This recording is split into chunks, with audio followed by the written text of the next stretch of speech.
ನಿರೀಕ್ಷೆಯಂತೆ America China ನಡುವೆ ವಾಣಿಜ್ಯ ಯುದ್ಧ ಶುರುವಾಗಿದೆ. ಟ್ರಂಪ್ ಶುರು ಮಾಡಿದ ತೆರಿಗೆ ಯುದ್ಧಕ್ಕೆ ಚೀನಾ ಸ್ಟ್ರಾಂಗ್ ಕೌಂಟರ್ ಕೊಡ್ತಾ ಇದೆ. ಚೀನಾದಿಂದ ಬರುವ ಉತ್ಪನ್ನಗಳಿಗೆ 10% ಸುಂಕ ವಿಧಿಸುವ ಎಕ್ಸಿಕ್ಯೂಟಿವ್ ಆರ್ಡರ್ಗೆ ಟ್ರಂಪ್ ಸಹಿ ಹಾಕಿದ್ದಕ್ಕೆ ಜಿನ್ಪಿಂಗ್ ಸರ್ಕಾರ ಕೆರಳಿದೆ. ಅಮೆರಿಕದಿಂದ ಆಮದು ಮಾಡಿದ್ದಾರೆ ಅಲ್ವಾ? ಮೆಕ್ಸಿಕೋ ಮತ್ತು ಕೆನಡಾದ ಮಾತ್ರ ಹೋಲ್ಡ್ ಮಾಡಿದ್ದಾರೆ 1 ತಿಂಗಳಿಗೆ ಅಷ್ಟೇ ತಾನೆ. ಏನ್ ನೆಕ್ಸ್ಟ್? ಇಂಡಿಯಾಗೆ ಹೆಲ್ಪ್ ಆಗ್ಬೋದು ಅಂತ ಕೆಲವರು ಆಗಲೇಬೇಕು ಅಂತ ಏನಿಲ್ಲ, ಆಗ್ಬೋದು ಆಗದೇನೂ ಇರ್ಬೋದು, ಗೊತ್ತಿಲ್ಲ. ನಮ್ಮೇಲೆ ಯಾವುದೇ ಹೇರಿಕೆ ಮಾಡಿಲ್ವಲ್ಲ ಸರ್, ಇನ್ನೂ ಅದು ಮಾಡ್ಬೋದು ನಾಳೆ ಮಾತುಕತೆ ಆದ್ಮೇಲೆ. ಗೊತ್ತಿಲ್ಲ. ನಮ್ಮಲ್ಲೂ ಸ್ವಲ್ಪ ಇಂಟೆಲಿಜೆಂಟ್ ಆಗಿ 1-2-3 ಹೈಯರ್ ಟ್ಯಾಕ್ಸ್ ಇದ್ದಿದ್ದನ್ನು ಆಗಲೇ ನಮ್ಮವ್ರು ವಿಡ್ರಾ ಮಾಡಿಬಿಟ್ಟಿದ್ದಾರೆ. ಹಾರ್ಲಿ ಡೇವಿಡ್ಸನ್ದು ಇನ್ಯಾವುದೋ 1-2-3 ವಿಡ್ರಾ ಮಾಡಿಬಿಟ್ಟಿದ್ದಾರೆ ಆಗಲೇ ನಮ್ಮವರು. ನಮ್ಮವ್ರ ಮೇಲೆ ಹಾಕಕ್ಕೆ ಅವ್ರಿಗೆ ಬಹಳ ದೊಡ್ಡದಾಗಿ ಏನಿಲ್ಲ, ನಮ್ಮವ್ರ ಮೇಲೆ ಹಾಕಕ್ಕೆ ಅವ್ರಿಗೆ. ಮತ್ತು ನಾವು ಬಹಳ ದೊಡ್ಡ ಪಾರ್ಟ್ನರ್ಗಳಲ್ಲ US-ಗೆ. ಟೈಮ್ ಇದೆಯೋ ಇಲ್ವೋ ಗೊತ್ತಿಲ್ಲ. ಇದು ನ್ಯೂಸ್ಗಳು ಜನಕ್ಕೆ ಹೇಳಬೇಕಾಗಿರೋದು, ಇದು ನಮ್ಮ ಜೀವನದ ಮೇಲೆ ಪರಿಣಾಮ ಬೀರೋದು. ಇದ್ಯಾವುದೋ ಕೆಲಸಕ್ಕೆ ಬಾರದ ವಿಜಯೇಂದ್ರ ಯತ್ನಾಳು ಬಡಿದಾಡಿದರಂತೆ, ಬಿನ್ನರ ಸಭೆಯಂತೆ, ಹೈಕಮಾಂಡ್ ಅಂತೆ, ಜಾತಿಯಾದವರವಂತೆ ಅಂತ ಮಾಡೋದ್ರ ಬದಲು ಇದು ಬೇಟ್ರು ನ್ಯೂಸ್ ಮಾಡ್ಕೊಳ್ಳೋದು. ಇದು ಜೀವನದ ಕತೆ ಅದಲ್ಲ, ಅದು ಅವರ ಜೀವನದ ಕಚಡಾ ಕತೆ. ನಂಗೆ ಅದಕ್ಕೆ ಕೋಪ ಬರ್ತಿರೋದು. ನ್ಯೂಸ್ ಅಂದರೆ ಈ ಮಟ್ಟಕ್ಕೆ ಬಂದುಬಿಟ್ವಲ್ಲ ನಾವು, 3 ಹೊತ್ತು ಬರೀ ಇವುಗಳದ್ದೇ ಆಯಿತು, ಕೆಲಸಕ್ಕೆ ಬರ್ತದೆ ಗಲೀಜುಗಳು ತಂದು. $480 ಬಿಲಿಯನ್ ಬಿಸ್ನೆಸ್ಸು ಮೆಕ್ಸಿಕೋಗೆ ಅಮೆರಿಕ ಜೊತೆ.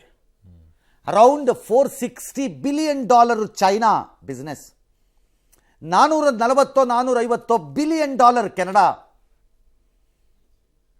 Next Germany. ನಮ್ಮದು ಭಾಳ ದೊಡ್ಡದಿಲ್ಲ ನಮ್ಮದು, ಹಾಗಾಗಿ ನಮ್ಗೆ ಹೊಡೆಯೋಕ್ಕೂ ಏಟ್ ಬೇಕಲ್ಲ. ಬಟ್ ಡಾಲರ್ ವಿಚಾರದಲ್ಲಿ ಆಗ್ಬಿಟ್ರೆ ನಮಗೆ ಸಮಸ್ಯೆ ಆಗುತ್ತೆ. ನೋಡೋಣ ಏನು ಡಾಲರ್ ವಿಚಾರದ ಸಮಸ್ಯೆ ಅಂದ್ರೆ ಇಡೀ ನೀವು ಕರೆಕ್ಟಾಗಿ ಕೇಳಿದ್ರೆ ನಾವು ಜನಕ್ಕೂ ಕರೆಕ್ಟಾಗಿ ಹೇಳ್ಬೋದು. ಏನು ಕರೆಕ್ಟಾಗಿ ಹೇಳಿ ಡಾಲರ್ ಸಮಸ್ಯೆ? ಡಾಲರ್ ಪ್ರೈಸ್ ಜಾಸ್ತಿ ಆದ ನಮ್ಮ ರೂಪಾಯಿ ಮೌಲ್ಯ ಬಿದ್ದೋಗ್ಬಿಡುತ್ತೆ ಅಂತ ಅಲ್ರಿ, ಅದನ್ನೇ ಹೇಳೋದು. ಈಗೇನು ಡಾಲರ್ ರೂಪಾಯಿ 2 ಥರದಲ್ಲಿ ನೋಡ್ಬೇಕು ನೀವು, ಡಾಲರ್ ವರ್ಸಸ್ ರುಪಿನ. ಡಾಲರ್ ಮೌಲ್ಯ ರೂಪಾಯಿಗೆ ವಿರುದ್ಧವಾಗಿ ಹೆಚ್ಚುತ್ತಾ ಇದ್ದಾಗ ರೂಪಾಯಿ ಅಪಮೌಲ್ಯವಾಗುತ್ತೆ ಅಲ್ವಾ? ಇವತ್ತಾಗಲೇ ನಮಗೊಂದು 20 ಪೈಸಾ ಗೈನ್ ಆಗಿದೆ. ಹಂಗಾರೆ ಮಾರ್ಕೆಟಲ್ಲಿ ಒಂದು 20 ಪೈಸಾ ಗೈನ್ ಆಗಿದೆ ಇವತ್ತು ನಮಗೆ.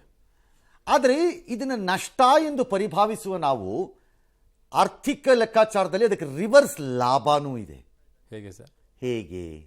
ನಾವು ಎಕ್ಸ್ಪೋರ್ಟ್ ಮಾಡ್ತೀವಲ್ಲ, ಅದಕ್ಕೆ ಹೈಯರ್ ವ್ಯಾಲ್ಯೂನೂ ಸಿಕ್ಕತ್ತೆ. ಓಕೆ, ಡಾಲರ್ ಪ್ರೈಸ್ ಬೇರೆ ದೇಶಗಳಿಗೆ ಎಸ್ ಅಲ್ಲಿ ಲಾಭ ಇದೆ. ಅರ್ಥ ಆಯ್ತಾ?